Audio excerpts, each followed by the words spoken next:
नमस्कार दोस्तों। Ocean network में आपका स्वागत है। मैं हूं ओमकार चौधरी। सीधे जुड़ लेते हैं धीरेन्द्र पुंडीर जी के साथ और फिर चर्चा को आगे बढ़ाते हैं। धीरेन्द्र जी, बहुत स्वागत है। सर नमस्कार, आपका भी और ओशियन नेटवर्क के तमाम दर्शकों को मेरी ओर से अभिवादन। तो धीरेन्द्र जी, ये जो देश को विभाजित करने की मानसिकता है, जो जिहाद को सही ठहराने की एक इनकी हठधर्मी, इनकी जिद और इनका दुस्साहस है, वो रुकने और थमने का नाम नहीं ले रहा है। समाज को ये लोग और क्या कह रहे हैं कि जब जब जुल्म होगा तब तब जिहाद होगा। किसे धमकी देने की कोशिश कर रहे हैं? कौन जुल्म कर रहा है इनके ऊपर और कौन से जुल्म हुए हैं? यहां तक कि इन्होंने सुप्रीम कोर्ट को भी लपेटे में ले लिया और ये कह दिया कि वो तो सुप्रीम होने का दर्जा ही खो चुकी है, हम उनको सुप्रीम कोर्ट नहीं मानते, क्योंकि उनका जो काम होना चाहिए इनके हिसाब से आइन में दखल देना, आइन जो संविधान है उसमें दखल देना, जब अगर सुप्रीम कोर्ट ना करे ये, तो फिर वो सुप्रीम कोर्ट नहीं है। और ये किसी और के बोल नहीं है, ये महमूद मदनी के बिगड़े हुए बोल हैं, जो भोपाल में एक बड़े जमावड़े के बीच में उन्होंने लोगों को भड़काने और उकसाने की कोशिश की है। किस तरह देख रहे हैं इसको आप? सर मैं इसको ये मानता हूं, आपने कई सारी चीजें दरअसल गलत कही हैं। आपने उनके लिए गलत कहा है और मैं इस बात के लिए मैं मदनी साहब से माफी मांग रहा हूं आपकी तरफ से, क्योंकि आप नहीं मांग पाएंगे। दरअसल मदनी साहब ने जो कहा है उनके बोल नहीं बिगड़े, हमारे बिगड़े हैं। क्योंकि मदनी साहब जो कह रहे हैं वो बिल्कुल सही कह रहे हैं, ये लोग समझ नहीं रहे हैं। दरअसल जुल्म जो उन्होंने शब्द कहा है कि जब जब जुल्म होगा, जुल्म तब तब होगा जब किसी मुसलमान का आपको ये कहना, दावा करना होगा कि आप इस्लाम की तरफ आइए, क्योंकि आपका जो धर्म है वो बहुदेववाद है, ये शिर्क है। और अगर आप ठुकरा देते हैं तो ये जुल्म है। ये बेसिकली हर एक शब्द की बहुत ही प्यारी व्याख्या है। इस्लाम के अंदर कोई कंफ्यूजन नहीं है। ये दरअसल गंगा जमनी तहजीब वाले लोगों ने इसमें सब जो अलग अलग आयतें जोड़ते रहते हैं, जो उनको समझाने की कोशिश करते हैं, ये उनके लिए जो कवर बनाते हैं। अच्छी बात यह है कि अरशद मदनी जो इनके चाचा हैं और ये महमूद मदनी, ये लोगों के दिमाग से जाले हटाते रहते हैं, बताते रहते हैं कि हमको क्या करना है, हम किस लिए आए हुए हैं। दरअसल देवबंद, दारुल उलूम, ये सब चीजों को बहुत गहराई से देखना होगा। अब कोई पत्रकारिता का वो उसूल नहीं कि साहब आप बैलेंसिंग कीजिए, वो कीजिए। दरअसल वो तमाम कपड़े उतारते हैं जब उनके ऊपर आप ढक देते हैं गंगा जमनी तहजीब में। तो जुल्म वो हुआ जब आप इस्लाम को स्वीकार नहीं करते, और जालिम हुए आप, चूंकि आपने इस्लाम स्वीकार नहीं किया, उन्होंने तो आपको सही रास्ता दिखाया। और अब आपके खिलाफ क्या हो सकता है? आपके खिलाफ किताल हो सकता है, यानी कत्ल हो सकते हैं। आपके खिलाफ हर एक जालिम से लड़ना ही जिहाद है। तो उन्होंने जो कहा वो बिल्कुल सही कहा। अपने हिसाब से उन्होंने देवबंद की व्याख्या सबको सुनाई। जिन लोगों को ये लगता है कि वो जुल्म का मतलब कुछ और समझ रहे हैं, तो ये उनकी गलती है। ये हमारी गलती है कि हम सोच रहे हैं कि वो बिगड़े हुए बोल रहे। वो बहुत ही अपने धर्म की सर्वाधिक सही व्याख्या कर रहे हैं, और ऐसे किसी कोर्ट को वो नहीं मानते हैं। बेसिकली इस्लाम में किसी भी मुसलमान का फैसला कोई गैर मुस्लिम कर ही नहीं सकता। ये इस देश में नहीं है, ये तो उसी में नहीं है, इस्लामिक फिक़ह में नहीं है। ये तो आपके देश में जब तक, दरअसल एक और बड़ी बात की तरफ मैं थोड़ा सा आगे जाऊंगा, इसकी बात पर फिर हम लोग आएंगे लौट के। दरअसल हमको ये समझना पड़ेगा कि देवबंदी है क्या, दारुल उलूम का इदारा बनता कैसे है। दारुल उलूम का इदारा ये तब बनता है जब 1857 में बुरी तरह हारते हैं। ये बड़ा इंटरेस्टिंग है, इस देश की आंखें खोलने के लिए बहुत सारी चीजें नहीं खोल पाई। जो आदमी सो रहा है तो सोता ही, उसको जगा सकते हैं। जो जागते हुए सोने का एक्टिंग कर रहा है, उसके ऊपर आप बर्फ से भरी हुई बाल्टी फेंक दीजिए, उससे कोई फर्क उसको नहीं पड़ेगा। दरअसल जो दारुल उलूम है उसकी नींव उन लोगों ने रखी जो जिहाद लड़ने आए थे, जो वहां 1857 की लड़ाई में जो जिहादी शामिल हो रहे हैं बख्त खा के चाल में। और उन्होंने उस वक्त बाकायदा, उस वक्त भी जब पूरी दिल्ली बाहर से घिरी हुई थी, अंग्रेज लगातार सफलताएं, चूंकि बाकी सब जगह वो हरा चुके थे, दिल्ली पर प्रहार करना था, उस वक्त भी जो ईद पड़ने वाली थी, तो उन लोगों ने कहा कि हम गाय की कुर्बानी देंगे, जामा मस्जिद पर गाय की कुर्बानी होगी। उस पर वो तमाम पांडी विद्रोह उसको कहा जाता है, जो अपर कास्ट के या उधर के लोग थे, आपने देखा होगा। हिंदू लोग, मतलब आप ये सोच के देखिए, पूरी दुनिया में उदाहरण नहीं आएगा, ना कभी मिलता है कि कोई लोग जो कई सौ साल से उनके गुलाम बने रहे हों, जिनकी माल गनीमत के तौर पर औरतें, संपत्ति सब छीनी हो, वो हिंदू उठ के उसी को बादशाह बनाने आए। ये बड़ा इंटरेस्टिंग सा है, इस पर कोई गौर नहीं करता है। तो वो लोग आए थे, लेकिन इन लोगों ने क्या किया कि साहब, इन्होंने जब वो रोकने पहुंचे, वो हिंदू कहने लगे साहब हम लड़ रहे हैं, हम बादशाह बनाने आए हैं उसको, हम, और तुम हम गायों की कुर्बानी दे रहे। तो उन्होंने जो जवाब दिया था, बहुत अच्छा जवाब था। उन्होंने कहा कि साहब, हम वो तो अहले किताब है, मतलब अंग्रेज तो अहले किताब है, हमको तो काफिरों को मार के तो गाजी बनेंगे, और या मर गए तो शहीद बनेंगे। तो इसीलिए वो वहां फिर उसमें 19 लोगों को मार दिया गया था, दंगा हुआ था, उसमें मुसलमानों के जो कसाई ईसाई जो भी काटना चाह रहे थे उनको मार दिया गया। तभी बहादुर शाह जफर को किसी ने जाके कहा कि वो अंग्रेज तो बाद में मारेंगे, यहाँ पहले मर जाएंगे। तब वो गायों पर कुर्बानी पर यहाँ बैन लगाया गया था, उस वक्त की कहानी। लेकिन इस कहानी को सुनाने का कोई उद्देश्य नहीं। ये तमाम लोग जब हार गए तो ये तय हुआ कि साहब कुछ गड़बड़ हो गया, तो कहा गया कि दीन में कमी आ गई।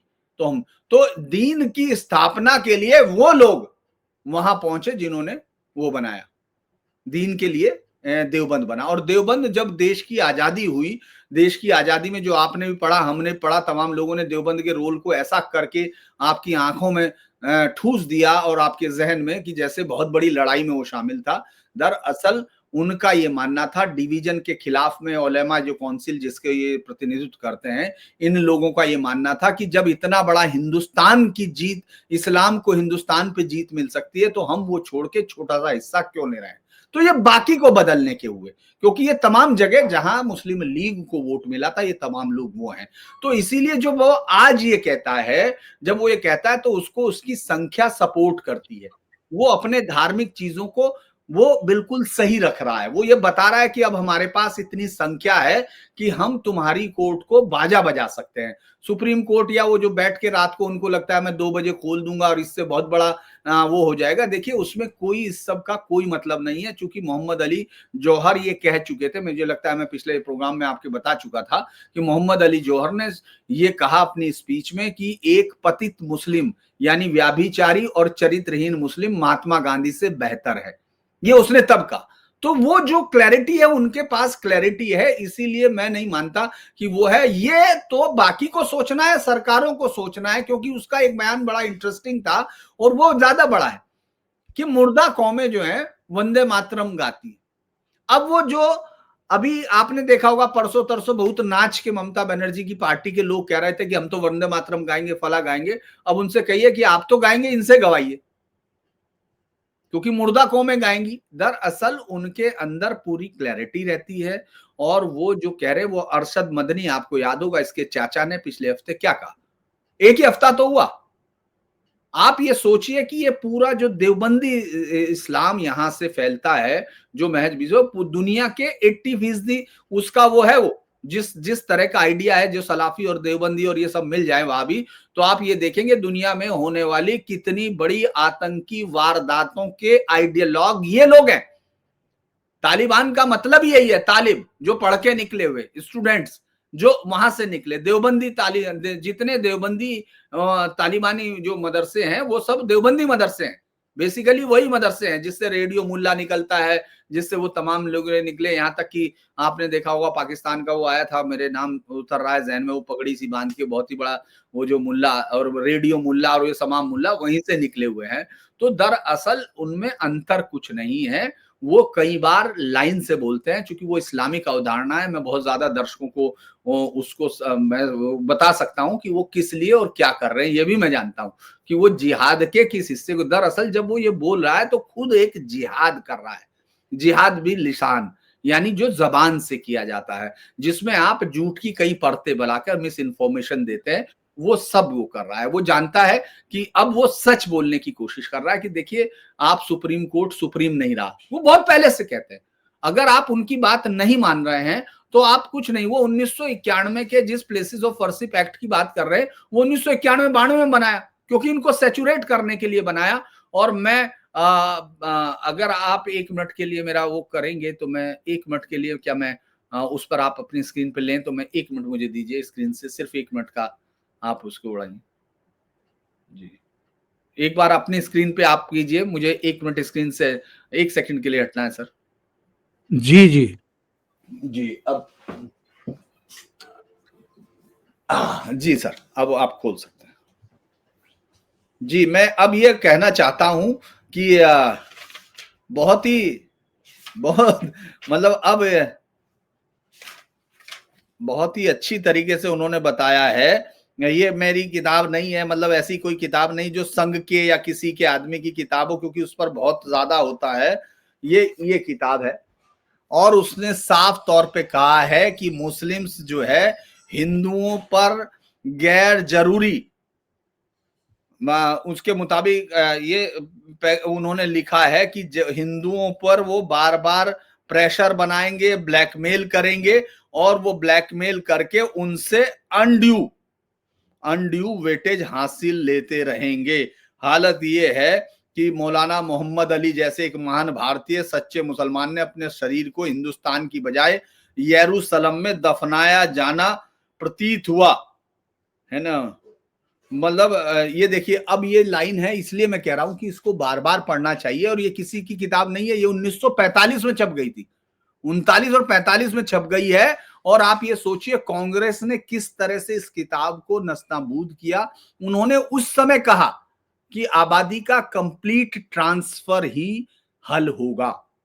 उस समय तक इस तरह का कुछ वो नहीं हुआ था। उन्होंने क्लैरिटी के साथ कहा था कि अगर होता है, क्योंकि देखिए 1946 में बंटवारे की मांग के लिए वो तो तब हुआ ना, 1946 में वो, ये 1945 में तो पब्लिश हो गई थी किताब। उन्होंने उसी में कह दिया था कि आबादी का ट्रांसफर ही हल होगा। मुसलमानों का लक्ष्य इतना स्पष्ट है कि कई बार आश्चर्य होता है कि उन्हें इसे अपनाने में इतना समय क्यों लगा।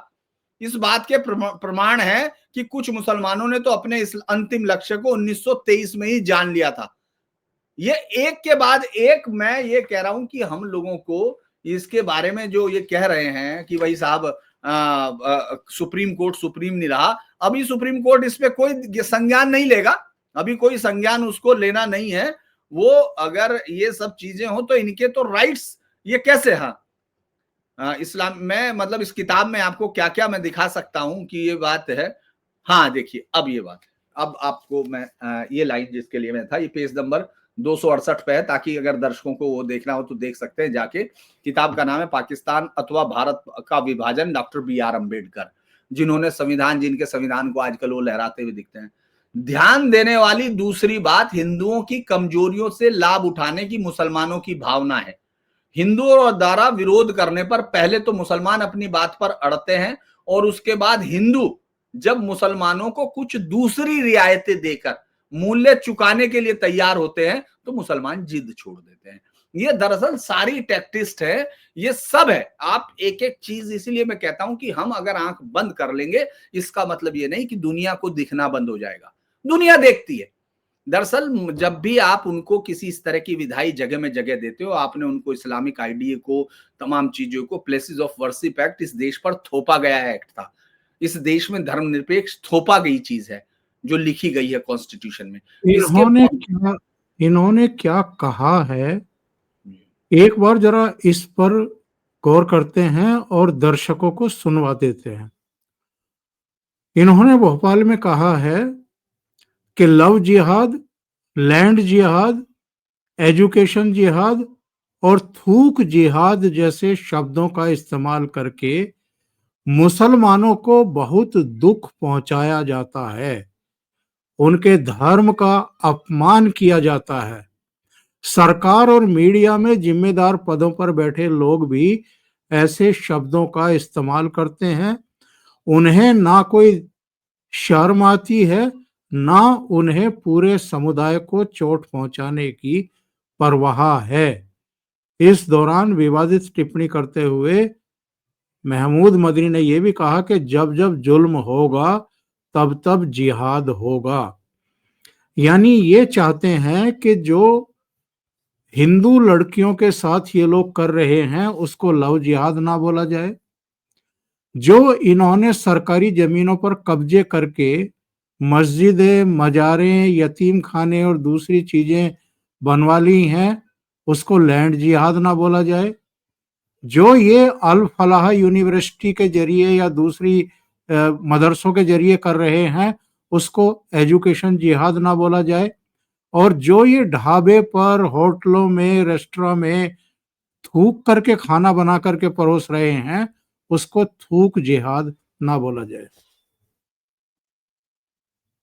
मैं फिर मदनी साहब के साथ खड़ा होऊंगा, क्योंकि वो सही कह रहे हैं। क्योंकि किताल करना जिहाद है, मतलब कत्ल करना जिहाद है। सबसे बड़ा जिहाद है अफजल वही है। वो लोग कई बार मैं अभी एआई के साथ मैंने आपको बताया कि मैं वो बातचीत ही कर रहा था कंप्लीटली, क्योंकि वो तमाम बने इस देश में, इस देश की आंखों में सुरमा डालने के लिए वो जहर की उंगलियां लगा देते हैं उसमें, और पहले सलाई डालना कहते हैं इनके आने के पर, अंधा करने का जो एक रिवाज हुआ था वो सलाई डालना ये बोलते हैं बादशाहों को। दरअसल वो जिहाद की जो कहानी है उसमें सिर्फ जिहाद जो है वो होगा क्या, जो जिहाद ऐसा होता है जिसमें सिर्फ कत्लो कताल किया जाएगा। जो ये झूठ बोलने की कहानियां आती हैं उसकी एक कहानी ये होती है कि साहब नफ्स के खिलाफ है, वो उसके खिलाफ है। मैं थोड़ा सा बहुत ज्यादा नहीं बताऊंगा क्योंकि बहुत सारे लोगों को इस्लाम का इतना ज्यादा वो नहीं है, लेकिन मैं आपको वो बता देता हूं कि इस्लाम में है क्या। इस्लाम में दरअसल सही अल बुखारी ने कहा जंग धोखे का नाम है। ये सही अल बुखारी की 30-29 है और सही मुस्लिम की 1739 है, जो ये बताती है हदीस की वो किसी को भी झूठ के साथ बताएंगे, झूठ बता सकते हैं। जो अल गजाली या तमाम लोगों के लोग कहते हैं जिहाद, तो जिहाद में सिर्फ और सिर्फ सबसे ऊंची जिहाद की एक ही है, वो क्या है, वो है कत्ल करना। यानी जिहाद जो है वो सीधे तौर पर कताल में आता है। कई लोग उसको अलग अलग चीजों पर बैठ के बताने की कोशिश करते हैं, लेकिन ये जिहाद का कोई असली अर्थ नहीं है। इसीलिए जब वो कहता है थूकना जिहाद है, तो थूकना आप पे एहसान है, क्योंकि वो सबसे कम काम कर रहा है। इसके अलावा जिहाद झूठ बोलना, किस तरह से दुश्मन को मिस इन्फॉर्मेशन देना, उसके लिए भी सिस्टम है। तो ये जो वो जो बोल रहा है वो ये कह रहा है क्योंकि वो अपना कर्तव्य कर रहे हैं। उस आदमी से किसी ने ये सवाल नहीं किया कि जब दिन में 5 बार हर रोज इस देश ने 712 के बाद से आज तक देख लीजिए, पिछले 1200-1400 सालों में हर रोज जिसके कान में भी मस्जिद से जाने वाली अजान जाती है या वो जो करता है नमाज का, उसमें जिसमें वो रोज गाली देता है दूसरे धर्मों को कि कोई नहीं है माबूद सिवाय उसके, यानी दूसरे धर्मों का कोई भी माबूद पूजने लायक नहीं है, वो रोज कहता है। वो रोज आपको सुनना है, वो रोज दूसरे धर्मों को गाली देता है, वो रोज देता है, क्योंकि इसका अर्थ ही है, इसके अलावा कोई अर्थ नहीं है इसका। आप देख सकते हैं उसका अर्थ क्या है, जिसकी वो शहादा देता है कि पैगंबर। और आज वो कह रहा है कि साहब सिर्फ जिहाद कहने, क्योंकि वो सही कह रहा है।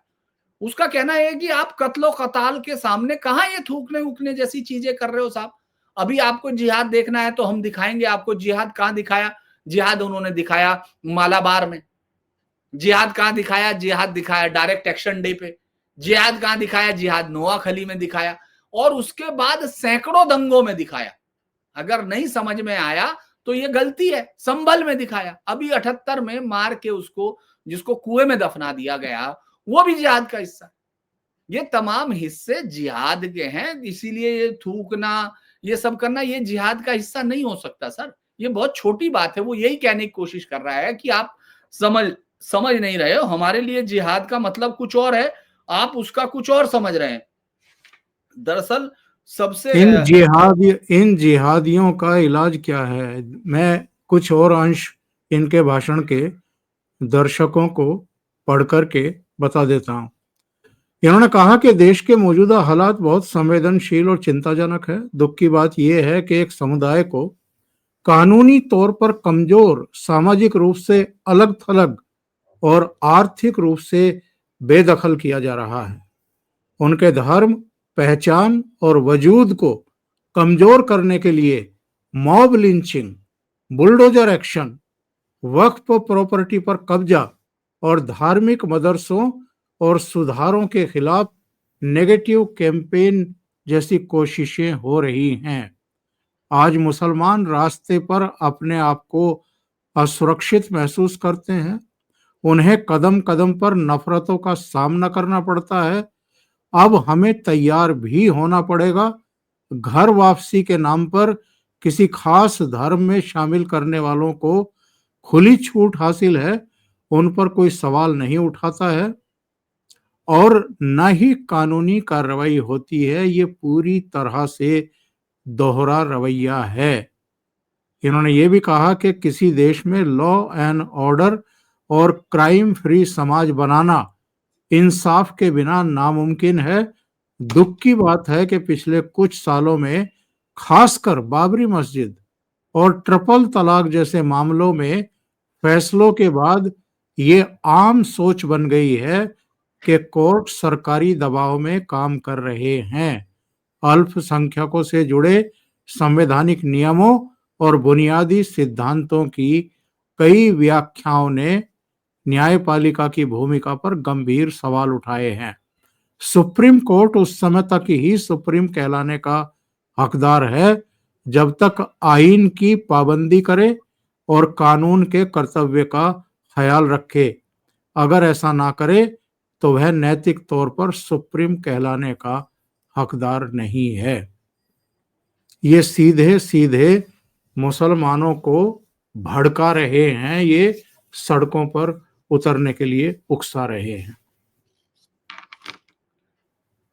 नहीं, अभी वो उकसा नहीं रहे, अभी उनको तैयार होने के लिए वो कह रहे हैं। दरअसल ये हम लोगों को फिर उनकी भाषा समझनी होगी। उनकी भाषा समझना बहुत ही वो है, वो प्रतीकों में बोलते हैं, बहुत इशारों से बोलते हैं। मैं आपको बता देता हूं कि इन्होंने क्या किया। मुसलमानों ने सबसे पहले श्रद्धानंद की हत्या की। स्वामी श्रद्धानंद की 23 दिसंबर 1926 को अब्दुल रशीद ने गोली मारकर हत्या कर दी, क्योंकि वो बिस्तर पर बीमारी। इसके बाद लालन चंद की हत्या की। आर्य समाजी थे। फिर एक लेख राज्यपाल को उस समय कत्ल कर दिया जब अपनी दुकान पर बैठे थे। फिर अब्दुल कयूम ने नाथूराम शर्मा की हत्या कर दी। ये दुस्साहसिक था, क्योंकि उस समय शर्मा जुडिशियल कमिश्नर की अदालत में इस्लामिक इतिहास के बारे में एक पैम्पलेट प्रकाशित करने को लेकर भारतीय दंड संहिता की धारा 195 के तहत मिली सजा के खिलाफ अपनी अनुयायी का। ये तो छोटी सी बात होगी। अब देवबंद की बात जोड़ रहा हूं मैं, ये मैंने सिर्फ रेफरेंस दिया। मैंने इसीलिए कहा कि इस पर तो बहुत लंबी बात हो सकती है। स्वामी श्रद्धानंद के हत्यारे अब्दुल रशीद की आत्मा की शांति के लिए देवबंद, वैसे तो मुझे लगता है ये शब्द उन्होंने इसलिए लिखा क्योंकि उसकी आत्मा तो वहां होती नहीं इस्लाम में, लेकिन चलिए फिर भी वो आत्मा की शांति के लिए देवबंद के प्रसिद्ध इस्लामी कॉलेज के विद्यार्थियों और प्रोफेसरों ने 5 बार कुरान का पूरा पाठ किया। प्रतिदिन कुरान की 1.25 लाख आयतों की तिलावत की और प्रार्थना की कि अल्लाह मियां मरहूम अब्दुल रशीद को आला उलीन 7वें बहिश्त में स्थान देंगे। ये टाइम्स ऑफ इंडिया 1927 के उस पर है, थ्रू इंडियन आईज नाम के स्तंभ से। दरअसल उनका ये कहना है कि इन्होंने, मुसलमानों ने कभी अपराधियों की हत्या नहीं की, वो निंदा नहीं की, बल्कि उन्हें गाजी बताकर स्वागत किया, उनके लिए क्षमादान के आंदोलन शुरू किए।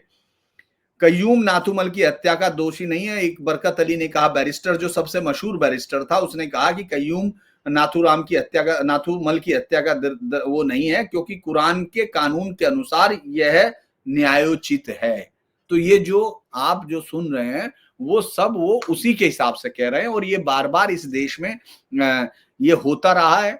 और ये इसलिए होता रहा है क्योंकि उनके खिलाफ कोई भी बोलने का या उसको करने का उसको लगता है कि ये सब बोलेंगे तो वोट तो मिलेंगे नहीं, क्योंकि मुसलमानों के तो, दरअसल इस देश की डेमोक्रेसी को मुसलमानों ने 1946 से ही ब्लैकमेल कर लिया था, और उसको आज तक मुसलमान अपनी संख्या के दम पर ब्लैकमेल करता है। मैं राजनीतिक तौर पे कह रहा हूं, उसको जो चाहे समझना चाहे समझे, लेकिन उसको राजनीतिक तौर पर ब्लैकमेल करते हैं अपनी संख्या के सहारे, एक मुश्त वोट होके। और इस देश में ये दुर्भाग्य है कि लोग ये कहते हैं हिंदू होना। देखो, एक और बड़ी सच्ची बात की जो मैं कई बार कहता रहा हूं इतने दिनों में, शायद आपके यहां भी मैंने कई बार कहा होगा कि इस देश में 10-12% ही अभी ऐसे लोग हुए हैं जो ये मानते हैं कि ये देश, जो ये कहते हैं कि इस देश में बंटवारा हुआ था तो डिवीजन कंप्लीट होना चाहिए था, उसमें हिंदुओं को यहाँ लाया जाना चाहिए था, मुस्लिमों को वहां भेजा जाना चाहिए था, क्योंकि डिवीजन मुसलमानों की मांग पर हुआ है, और जो लोग यहाँ रह रहे हैं उन्होंने ये बंटवारा सबसे पहले मांगा था।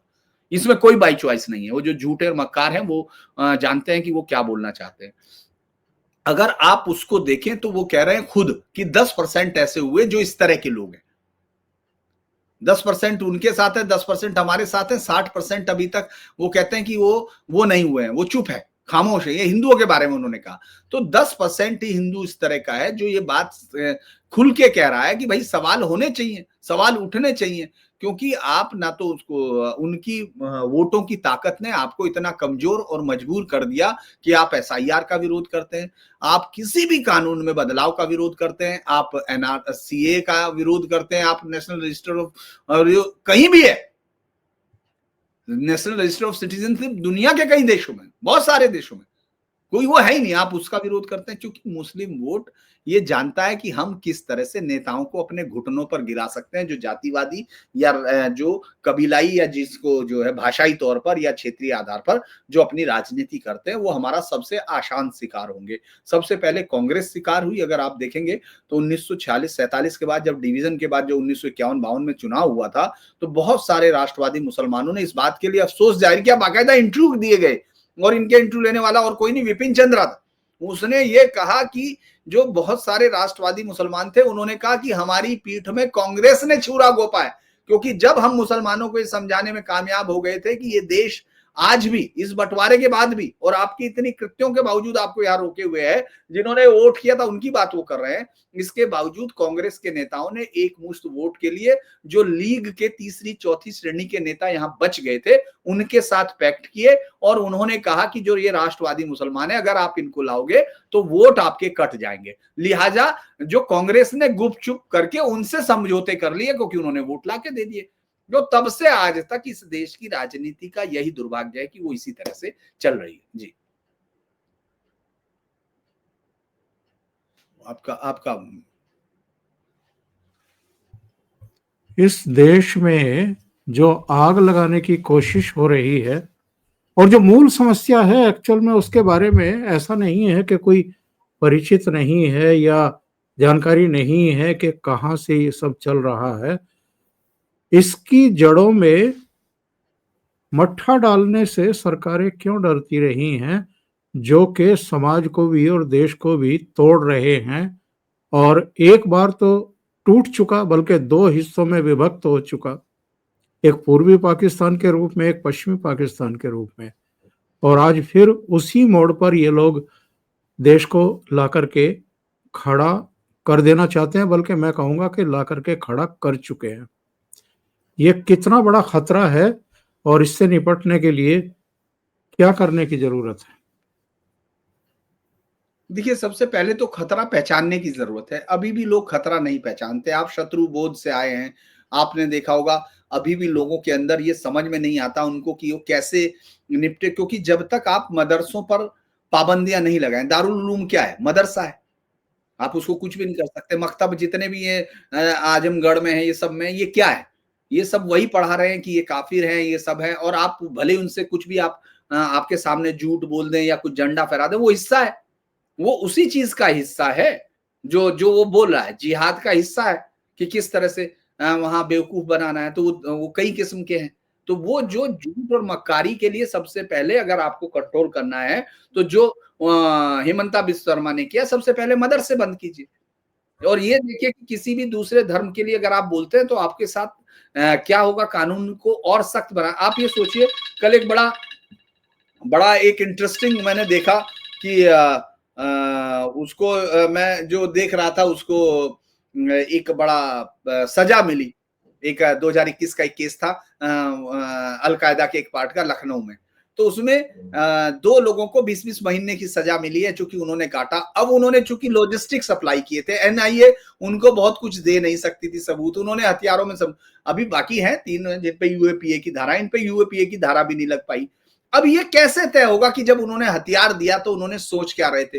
वो सीधे तौर पर उस समय प्रेशर कुकर भी हुए थे, आईईडी बरामद हुई थी, यानी वो हिंदुओं के कई शहरों में बड़े बड़े विस्फोट करना चाह रहे थे। ये कंप्लीटली चार्जशीट में है, लेकिन आपको जज को आपको, क्योंकि आपके कानून में ये नहीं है, आप दरअसल उस खतरे को समझ नहीं रहे हैं। सबसे पहले जरूरत है कि खतरों को समझे, और सरकार को, और ये कभी हो नहीं पाएगा, मतलब मुझे नहीं लगता, क्योंकि जो मुस्लिम वोटों के लिए कुछ भी कर गुजरने वाली पार्टियां, आपको याद होगा कि तेजस्वी ने कहा था कि वक्फ बोर्ड को हम कूड़े में फेंक देंगे, हम फाड़ देंगे।